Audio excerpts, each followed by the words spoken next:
සමහර මිනිස්සු ජීවිතේ බිඳුවටම වැටෙන තැන්වලදී පසුතැවීම් වලට ලක් වෙලා පීඩනයට ලක් වෙලා ඒගොල්ලොන්ගේ ජීවිතේ ඉතිරි කාලයත් නොදැනවත්වම නාස්ති කරගන්නවා.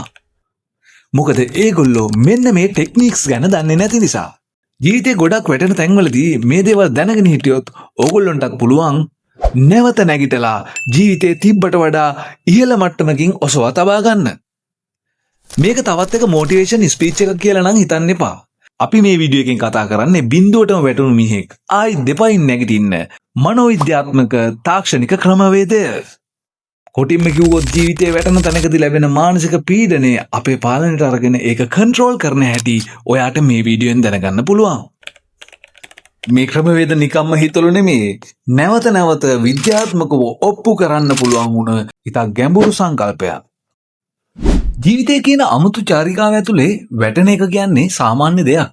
හැබැයි සමහර වෙලාවට වතුරටම වැටුණ කෙනෙක්ට තමන්ගේ වගකීම්, තමන්ට කරන්න ඕන දේවල්, තමන්ගේ ඉලක්කයන් සඳහා ફોකස් කරන්න බැරි වෙනවා.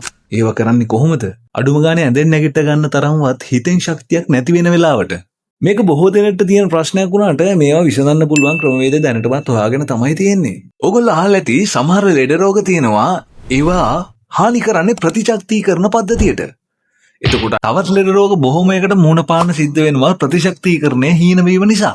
අන්න ඒ වගේම සිද්ධියක් තමයි මෙතනත් වෙන්නේ. මානසික කඩාවැටීම් වලදී මුලින්ම හානියට ලක් කරන්නේ අපේ අභියෝග වලට මුහුණ දෙන්න ඒ ශක්තිය ගබඩා වෙලා තියෙන පද්ධතියට. ඒ පද්ධතිය බැඳුනහම නම් ගොඩක් අයගේ ජීවිතේ ඉතා නීරස වෙලා යනවා. කිසිම දෙයක් කරගන්න බෑ. ඒ විතරක් නෙමෙයි. අර කලින් කිව්ව භෞතික රෝග වගේම මේකෙන් අභියෝග වලට මුහුණ දීමට හැකියාව තියෙන ශක්ති පද්ධතිය බිඳ වැටෙන නිසා තවත් ලෙඩ රෝග බොහොමයකට මුහුණ පාන්න සිද්ධ වෙන අවස්ථාවන් වැඩි. අන්න ඒ නිසා මේ දේවල් දැනගන්න එක ඔයගොල්ලන්ගේ ජීවිතේට ඉතා වටිනා දෙයක් වේවි. ඉතාමත් පහළ මට්ටමකට මානසික කඩාවැටුණ බොහෝ දෙනෙක් හිතනවා මේක මගේ වැරදක්. මාව මේ සමාජයට ගැලපෙන්නේ නැහැ. මගේ තියෙන උනන්දුවේ මදිකමක් නැත්තම් මගේ තියෙන හැකියාවේ මදිකමක් කියලා. මේක නිසා ගොඩක් අය මොටිවේෂන් ගුරාලගේ පස්සේ දුවන්න පටන් ගන්නවා. ඕගොල්ලෝ කොච්චර මොටිවේෂන් වීඩියෝ බැලුවත් කොච්චර මොටිවේට් වෙන්න බැලුවත් ඒ මොටිවේෂන් වෙන එකෙන් කවදාවත් ඔයාගේ මානසික කඩාවැටීමක් නැවත ගොඩනගා ගන්න හැකියාවක් ලැබෙන්නේ නැහැ. ඕගොල්ලෝ ඇත්තටම එහෙම හිතුවට ඕගොල්ලෝම හොයලා බලන්න ලෝකේ කවුද එහෙම මොටිවේට් වෙලා තමන්ගේ මානසික කඩාවැටීම් වලින් නැගිටපු අය ඉන්නේ කියලා. එක්කෙනෙක්වත් නැහැ.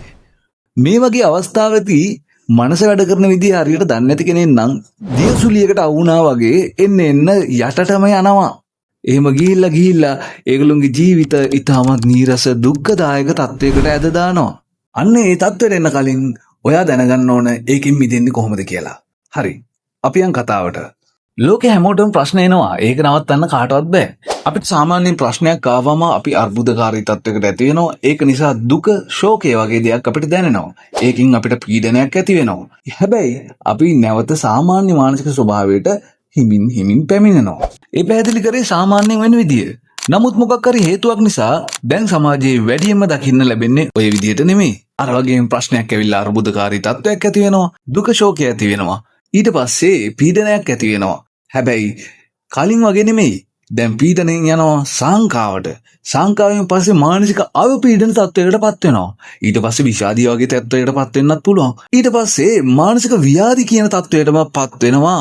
මෙන්න මේ අවස්ථාවේදී තමයි අර මම ඉස්සෙල්ලා කිව්වා වගේ ගොඩාක් ලෙඩ රෝග වලට අසු වෙන්න තියෙන ප්‍රවණතාවය වැඩි වෙන්නේ. එතකොට ගොඩාක් මානසික ප්‍රශ්න ඇති වෙලා මේක ගොඩ ගන්න අමාරු තත්වයකටපත් වෙනවා. සමහර අය එතනිනුත් එහාට ගියාට පස්සේ ඉතාමත් ගැඹුරු තත්ත්වයන් වලට යනවා. සමහර වෙලාවට මිනිස්සු ගල් ගැහිලා කතා කරගන්න බැරුව ලොක් වෙලා යනවා. මේ වගේ තත්ත්වයන් මේ ගොඩක් අය ඉන්නවා මේ සමාජයේ. සමහර අයට නිදා ගන්න බෑ. සමහර අය ඩ්‍රග්ස් වලට ඇඩික්ට් වෙනවා. සමහර අය සම්බන්ධතාවල ප්‍රශ්න ඇති කරගන්නවා. සමහර අය කැම පාලනය කරගන්න බැරි තත්ත්වයකටපත් වෙනවා. ඒ වගේම සමහර අය සිය දිවි හානි කරගන්න තත්ත්වයකටපත් වෙනවා. අපි තව සුළු මොහොතකින් දැනගන්න යන the golden principle of stress management කියන දෙයින් ඔයාට මේ වගේ ප්‍රශ්න ගොඩකින් මිදෙන්න අවස්ථාව ලැබෙනවා.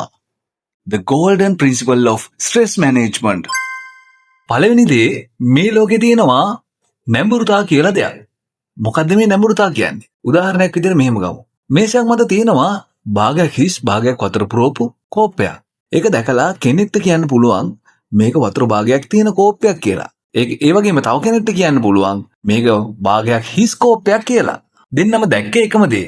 හැබැයි ඒගොල්ලෝ හිතුවේ වෙනස් විදිහට.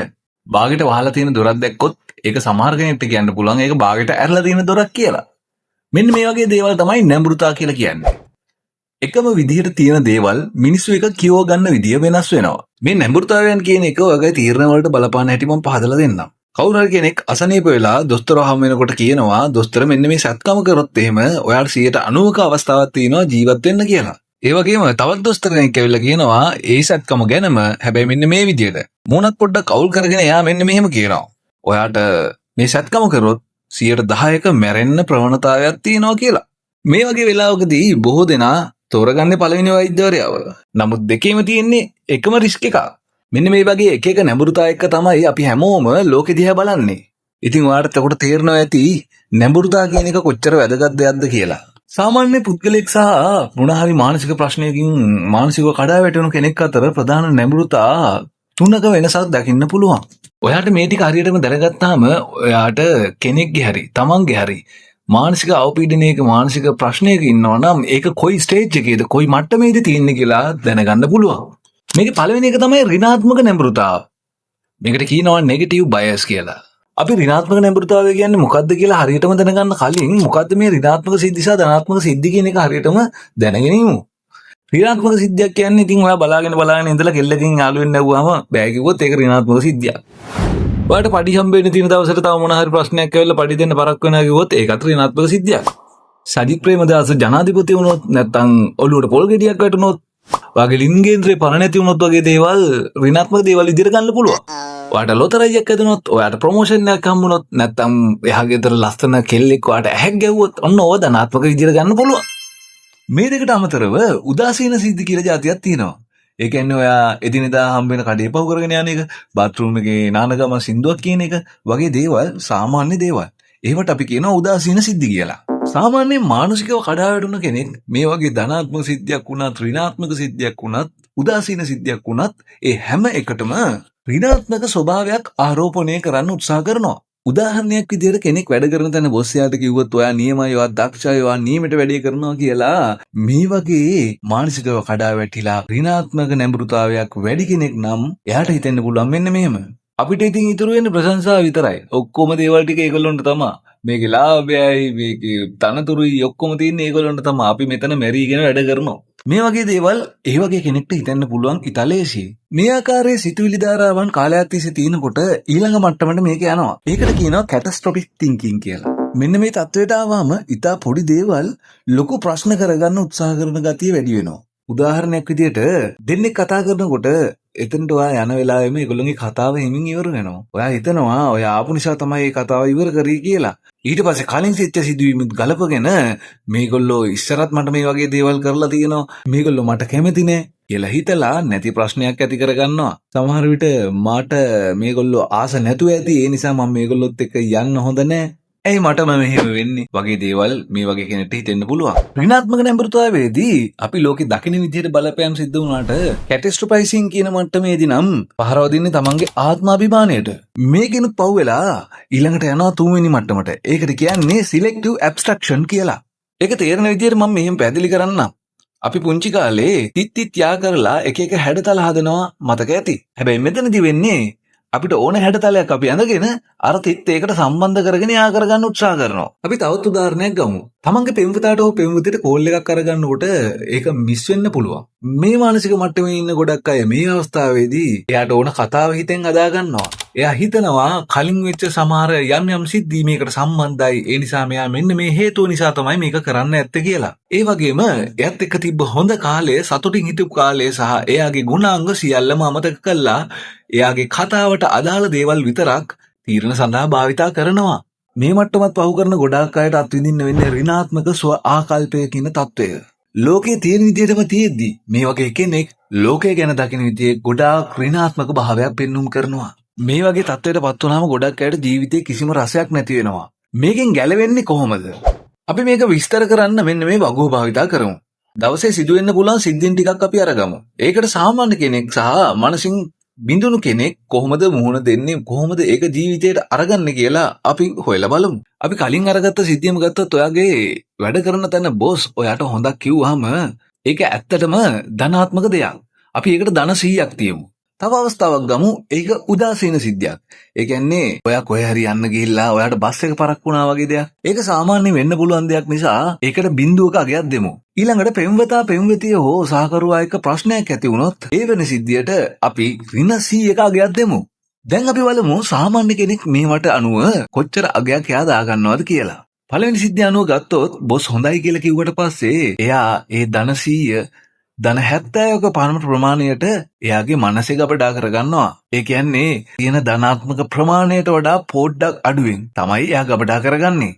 ඊළඟට අර උදාසීන සිද්ධිය කියන්නේ බස් එකේ කතාව ගත්තොත් එහෙම මේ වගේ අවස්ථාවකදී සාමාන්‍ය කෙනෙක් නම් ඒකට ගොඩාක් ඍණාත්මක අගයක් එකතු කරගන්නේ නැහැ. එයාට ඒ දේ වුණ වෙලාවට එයා එක්ක සින්දුවක් අහනවා. නැත්නම් එයාගෙන් අතපසුවීමක් නිසා ඒක වුණා නම් එයා මොකද්ද හදාගන්න ඕනේ කියලා එයා කල්පනා කරලා බලනවා. ඒ උදාසීන සිද්ධියටත් යම් කිසි ප්‍රමාණයක හෝ ධන අගයක් එකතු කරගන්නවා. ඊළඟ ඍණාත්මක උදාහරණයේ විදිහට ගත්ත සාකරු හෝ සාකාරිය එක්ක තියෙන ප්‍රශ්නයක් ගැන වෙන අවස්ථාවකදී සාමාන්‍ය කෙනෙක් නම් ඒ ප්‍රශ්නේ ඇතිවීමට හේතු හොයාගෙන ඒක හදාගන්න උත්සාහ කරමින් ඒක ඇත්තටම තියෙන ඍණාත්මක ප්‍රමාණයට වඩා ගොඩක් අඩු ඍණාත්මක ප්‍රමාණයකින් තමයි මනස ගබඩා කරගන්නේ. ඒ කියන්නේ ඍණ 100ක දෙයක් වුණා නම් එයා ඍණ 50ක් පමණ තමයි ගබඩා කරගන්නේ. සාමාන්‍ය මිනිස්සුන්ට පුළුවන් ඒ වගේ හැඟීම් යාමනය කරන්න.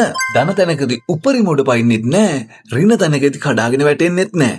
දැන් අපි බලමු මනසින් බිඳ වැටුණු කෙනෙක් මේ දේවල් දිහා බලන්නේ කොහොමද? මේ දේවල් අරගන්නේ කොයි වගේ අගයකින්ද කියලා. පළවෙනි සිද්ධිය ගත්තොත් බොස් හොඳ කියලා. එයා කියන්නේ ඇත්තටම ධන 100ක දෙයක් වුණාට මේ වගේ කෙනෙක් ගන්නෙ ධන 30ක පමණ ප්‍රමාණයක්. ඒ වගේම අර උදාසීන සිද්ධියේදී ඍණාත්මක දේවල් ගැන හිතලා එයා ඒකිනුත් යම් කිසි ඍණාත්මක අගයක් එකතු කරගන්නවා. දරුණුම දේ තමයි තුන්වෙනියට කතා කරපු ඍණාත්මක සිද්ධිය. ඍණාත්මක සිද්ධියක් මේගොල්ලෝ ගන්නේ ඒ තියෙන ප්‍රමාණයට වඩා ගොඩාක් ඍණාත්මක ආකල්පයන් එකතු කරලා ප්‍රශ්න ලොකු කරගෙන මේ අගයන් එකතු කරලා බැලුවම ඕගොල්ලන්ට තේරෙනවා සාමාන්‍ය කෙනෙක් යථාර්ථයේ කොයි මට්ටමින්ද ආරෝපණය කරගන්නේ, ඒ වගේම මනසින් වැටුණු කෙනෙක් කොයි විදිහටද ලෝකය දකින්නේ කියලා.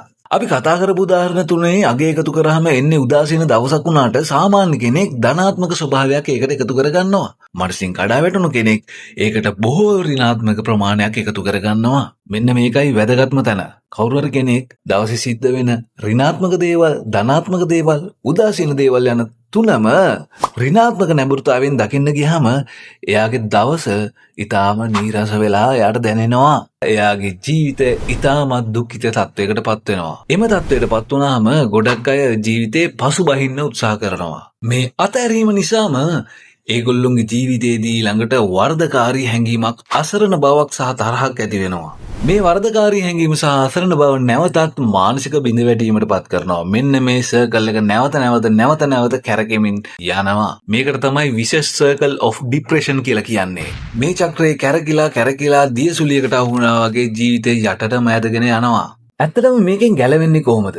අපි මේකෙන් ගැලවෙන්න නම් පාර දෙන්න ඕන මේකේ තුන්වෙනි අදියරට. ඒ කියන්නේ අත්හැරීම කියන අදියරට. මේකට භාවිතා කරන අවිය තමයි බුද්ධිමත් බව. ඒ කියන්නේ අපි බුද්ධිමත්ව හිතන්න ඕන නැවත අපි දිහාම බලලා වෙච්ච සිද්ධි මොනවාද? අපි ඒවට මොන වගේද ප්‍රතිචාර දැක්ුවේ කියලා. මේක ඉතා සූක්ෂම වැඩක්. ඒක තමයි පළවෙනිම දේ. දෙවෙනි එක තමයි ධනාත්මක හැසිරීම. ධනාත්මක හැසිරීමේදී අපිට ටික ටික ආත්ම විශ්වාසය ගොඩනගෙනවා.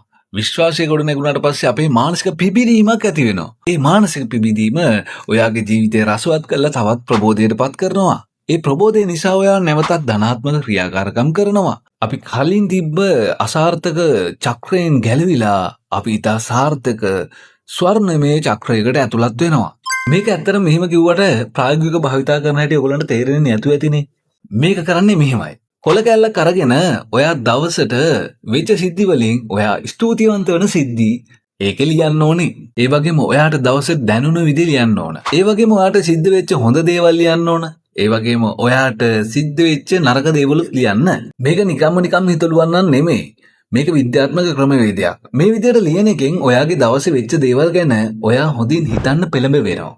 මේක පොඩි දෙයක් වගේ පෙනුනට ඇත්තටම මානසිකව කඩා වැටලා ජීවිතේ විනාශ කරගන්න අයට කරන්න පුළුවන් ඉතාමත් සරල, ලේසිම, ඒ වගේම ප්‍රායෝගික සහ විද්‍යාත්මකව ඔප්පු කරපු දෙයක්. මේ වීඩියෝ එක වැදගත් වෙයි කියලා හිතනවා නම් ඔයාගේ යාළුවෙක්ට ෂෙයා කරන ගමන් වීඩියෝ එකට කමෙන්ට් එකක්, ලයික් එකක් දාලා යන්න අමතක කරන්නත් එපා. ඊළඟ වීඩියෝ එකෙන් හම්බ වෙමු.